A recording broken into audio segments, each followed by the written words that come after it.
Hi, Kristen. Thanks so much for chatting with me today. Hey, Trey. We have seen a lot of surprises this year, as evidenced by 2020 in itself. But I want to rewind back to you first getting the call about this gig. Was playing a DC Comics villain something that was in the cards for you, or was it truly just something that just seemed to come up and it was surprising for you? I was shocked like most of the world, I think. Because I don't know if I would be on the radar of like, okay, we need to cast a villain that is Wonder Woman's nemesis. Patty had a vision, and I'm so grateful and lucky. I love superhero movies, and um, yeah, it was one of those things where like when I watch those movies, I'm like, oh, I wish I could be in something like this. And when I got the call to even just talk to Patty about it, I was like over the moon. So I'm still like pinching myself and really excited. Your character, Barbara and Cheetah, can move very swiftly and very fastly. What was it like training for this film?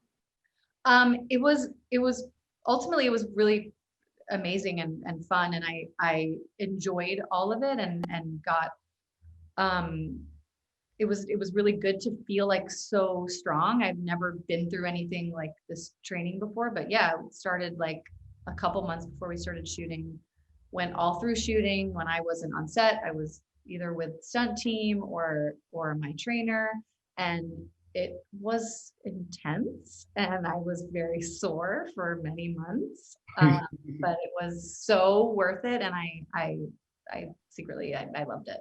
Yeah, yeah. What do you think will surprise people the most about the film? You know, we're a couple years removed, a few years removed actually from the last film. What do you think that returning fans as well as new fans will be surprised the most about this film? I think that, you know, obviously the where the world is now,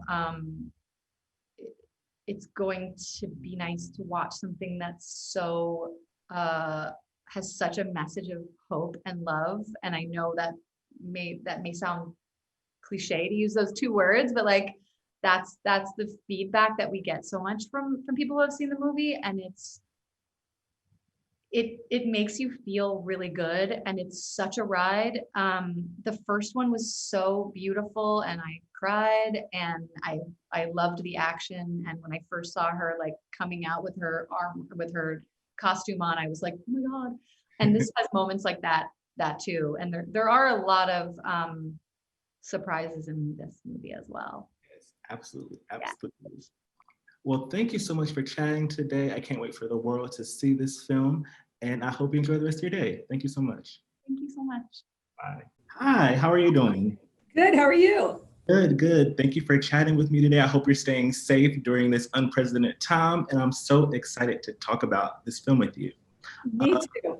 Yes, yes. So my first question is, Diana is a character where you can really have free reign with the setting and the time period. So how did you decide about setting this film specifically in the 80s? Well, I knew that if we were going to do a second film, I wanted it to be absolutely different and its own thing. I wanted to make sure that we were exploring fresh territory. And so taking Diana from the trenches in 1917 and war to the height of opulence and excess and carefree, attitudes and the evil that came from that, and the villains that came out of that world. That was very delightful to me. Also, I grew up in that period of time watching Linda Carter's wonderful show. And so that feels like her rightful home to me. So both of those things just made it feel right. Yeah, yeah. And also, similarly, what was the process like deciding having two antagonists, two very different ones that share space together in this film, but kind of serve different roles? What was that like, both having Cheetah and Pedro's character? Yeah, it was great. It made it complicated. I originally set out just to have Cheetah be the villain, but as the story kind of unfolded, it made me realize we needed Max Lord in the story as well. Another character who I probably would have done in the third movie if I hadn't done in this one. Another great character.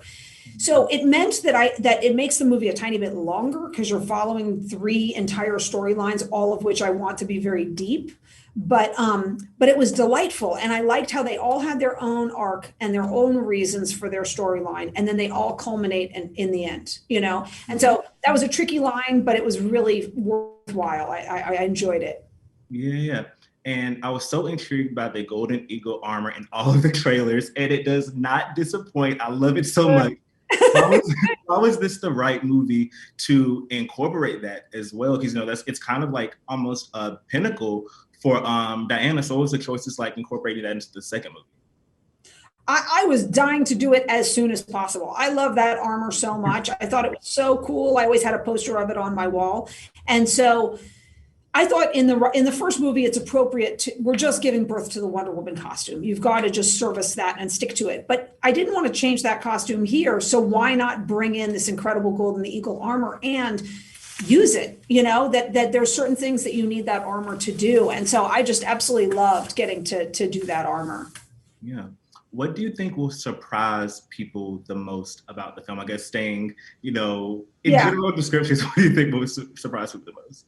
I hope that that they like it as not the kind of movie that they thought, you know, like I hope that they think that they're going to see a superhero movie, but they like it as more than that, you know, as a drama, as a love story, as a comedy, and as something deeper. And so that's what I really want to do is, even if you only have to do a good superhero movie, I was trying to do more than that. And I hope that they enjoy those details.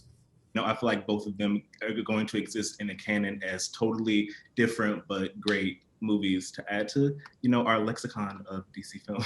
Awesome. Thank you. That's so great. And yes, thank you so much for your time, and I can't wait for the world to experience this movie. Thank you. Godspeed. I hope you have a good one. You too. Bye.